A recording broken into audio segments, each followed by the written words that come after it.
On the surface, Pim and Charlie's job sounds pretty straightforward. Get people to smile. They don't need to cure their depression forever or solve all their problems. They just have to get them to smile once, by any means possible, and their job is done.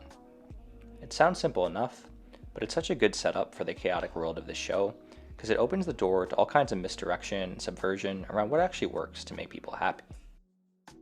For example, in the pilot, when Charlie and Pim meet their first client Desmond, let's just say he's down bad. He's lost his family, his job, and even his dog died from a broken heart. This isn't enough to discourage Pim, but Charlie thinks Desmond might be too far gone and they should call it quits. Charlie and Pim eventually go on to attempt all the usual things that might cheer someone up. They bring Desmond to a party, try to let loose at the amusement park, and more. The scenery keeps changing, but there's one constant. Desmond keeps holding the gun to his head, even on the roller coaster. Unfortunately, none of this works for Desmond. He shuts it all down with a bleak, existential monologue about how life is meaningless and how all we can really do is seek out distractions while we wait to die, knowing that nothing objectively matters. This existential rant completely breaks Pim, who generally thought just getting some cotton candy might work to cheer Desmond up. But here Smiling Friends makes a pretty deep statement from the very first episode. Conventional prescriptions for happiness, like socialization, self-improvement, fun experiences, might not work for someone who's lost a profound sense of meaning in their lives like Desmond. So what actually gets Desmond to smile? It's pretty unexpected. When Desmond walks into the office and blasts one of the wacky Blimleys, it's finally what gets him to smile. It's this dark and twisted moment, but it's also pretty genius. Desmond goes on to find a new purpose as a Blimley exterminator, and this moment introduces one of the show's core themes that will come up time and time again. The standard formula for happiness doesn't work for everyone, and what finally gives someone purpose might be deeply unexpected or even kind of messed up. It becomes clear that Desmond wasn't unhappy because of a lack of simple pleasures, but because he lacked this deep sense of purpose and agency, and this new job, however odd it is, provided it for him. And this isn't just a one-off bit in the pilot of Smiling Friends. The show continues to explore and sometimes subvert traditional ideas of happiness through what actually gets different characters to smile. Each time Charlie and Pim go out on a new job, it feels like this mystery box as to what struggles a character might have and what approach they'll have to take to try to cheer them up and turn their lives around. In Shrimp's Odyssey, another Season 1 episode, we get to spend some alone time with Charlie and see how he approaches cheering a client up without Pim's influence. Usually, Charlie and Pim are together on jobs where their approaches kind of clash. Pim's super optimistic and keeps a positive mindset the whole time, while Charlie tends to be more grounded and realistic. But here, we get to see Charlie take his own more macho approach to helping Shrimp move on from a breakup, taking Shrimp to upgrade his wardrobe, get a tan, and hit the weight room, basically following the stereotypical self-improvement route for getting over heartbreak. None of this works for Shrimp, because it's not really aligned with what he wants or who he is as a person. What makes him happy is just playing Mouse Quest and doing his own thing. Charlie tries to push his own formula for happiness onto Shrimp, and it completely misses the mark. This episode makes a similar point to Desmond's story from the pilot. Happiness can't be forced through a singular formula. The approach has to be tailored to the individual. Probably one of the most interesting thematic explorations of happiness comes from the Squim episode in Season 3. I made a whole video about how Squim is this clear parody of toxic positivity. The idea you should always stay positive no matter the situation, and never acknowledge negative emotions. Pim's optimism has been a constant throughout the show, but Squim takes that positivity and ramps it up 1,000-fold. He's incredibly energetic and chaotic, and the way the show constantly animates him bouncing around perfectly captures his uncontrollable positivity. In an over-the-top way, Squim pushes the idea that you should always be positive no matter what, regardless of the situation. This mindset ends up being pretty destructive when he starts trying to help people in completely unsolicited ways, with zero situational awareness, causing a bunch of damage in the process.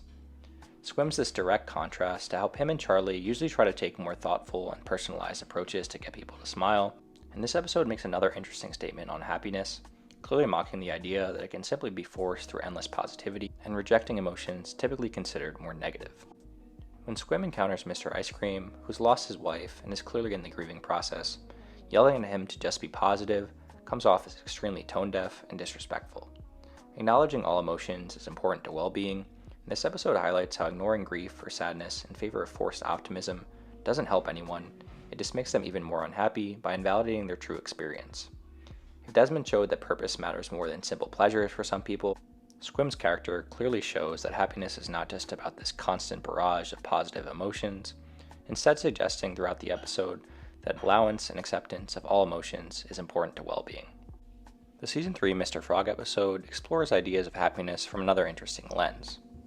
Mr. Frog's basically the most OP character in any show ever, effortlessly achieving everything imaginable and ultimately being crowned the Supreme Emperor of Earth. Yet, despite being at the top of the world, he's deeply unhappy, clearly carrying some sort of deeper void. Charlie assumes they just need to find a new, bigger challenge for Mr. Frog, but he easily overcomes every obstacle put in front of him, and he gains no real satisfaction from it. So achievement clearly isn't the answer. Underneath it all, turns out Mr. Frog's been estranged from his family for years after abandoning them, and no amount of success can fully fill that void. It takes him returning home, confronting some aspects of his past, and attempting to work things out with his family to finally set him on a path towards inner peace. What makes Smiling Friends such a memorable show is that underneath all its absurd humor, it actually explores different themes related to happiness in a pretty nuanced way. But my favorite related theme from Smiling Friends is how it actually combats the nihilist message so common in adult animation these days.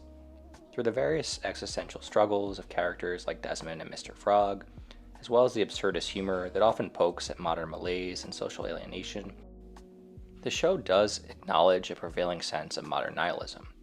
Meaninglessness is often referenced implicitly, Charlie's cynicism is a constant, and there's feelings of listlessness that are expressed by many characters. But even if the show acknowledges nihilism as a common sentiment in the modern world, it doesn't approach it in this resigned and demoralizing way like shows such as Rick and Morty. I think Smiling Friends combats it through its central premise in a way that leaves you walking away feeling hopeful and optimistic. Throughout the show, we encounter a variety of characters with their own unique challenges, but the constant is Charlie and Pim always approach those struggles with a level of respect and a true desire to help their clients turn their lives around. Even if the show subtly acknowledges a lack of inherent meaning to our existence, it suggests the importance of finding your own meaning through constant work and exploration. Charlie and Pim don't argue against nihilism directly or intellectually, but with various degrees of success, they consistently approach their job from an optimistic and thoughtful perspective, always attempting various approaches to try to get their clients back on their feet. It doesn't always work, but the constant is that they show up and try to find what works for them. And I think it's actually an important anti-nihilist message built in here. Life might be absurd or not have objective meaning at a broader scale, and people might find themselves lonely, depressed, or lost. But rather than completely resigned to this, Smiling Friends suggests the important thing is to keep showing up and looking for your own personalized meaning and purpose, just like they consistently do when they're out on their jobs. And despite the show acknowledging some absurdism and nihilism in the modern world, you walk away feeling strangely optimistic and hopeful. Woven into the show's implicit commentary on modern cynicism and nihilism is actually a related theme of how technology, overconsumption, and the digital age can often leave people feeling empty. Despite the show itself being one of the most overstimulating pieces of animation ever, it often actually portrays digital overstimulation as empty and unsatisfying. The show is really deeply steeped in modern internet culture while simultaneously critiquing aspects of that culture. Several characters are clear parodies of how lazy and gluttonous our reliance on technology has made us, and how this dependency can strip us of our agency. Glep's always glued to his iPad watching some overstimulating brain rot. Charlie seems constantly bored and irritable in a way that people with addictive habits often are, and several side characters are pretty extreme parodies of this over-reliance on technology. Satan in the Christmas Odyssey episode is a pretty clear example of this theme. He's got the double monitor set up, playing the same rock smashing game that Charlie likes, Discord open in another window, a ton of used up coffee mugs and former takeout bags sitting there. Satan tells Charlie how he really can't find the motivation to do any of the things he wants to accomplish, as he pauses his rock smashing game to get another hit of the vape. When Charlie responds, he's definitely caught in a cycle of short-term dopamine hits that are preventing him from any real sorts of focus. Satan erupts into a bit of a temper tantrum, where he claims he can quit these vices at any time, which is a pretty hilarious denial of a lot of people today who are over-addicted to technology. I honestly feel like this is just the tip of the iceberg when it comes to interesting themes in Smiling Friends. For all the people who insist that it's just a silly cartoon meant to make you laugh, I think this unfortunately reflects more on a lack of critical thought when consuming media than the absence of thematic depth in the show. Smiling Friends is definitely fast, chaotic, and built for a generation entrenched in internet culture and the overstimulation that comes with it.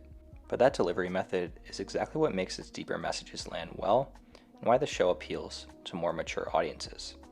Smiling Friends explores a range of themes related to purpose and meaning in the modern world, and ultimately leaves you walking away feeling fairly optimistic, along with entertained, and it's honestly why it's one of my favorite animated shows ever.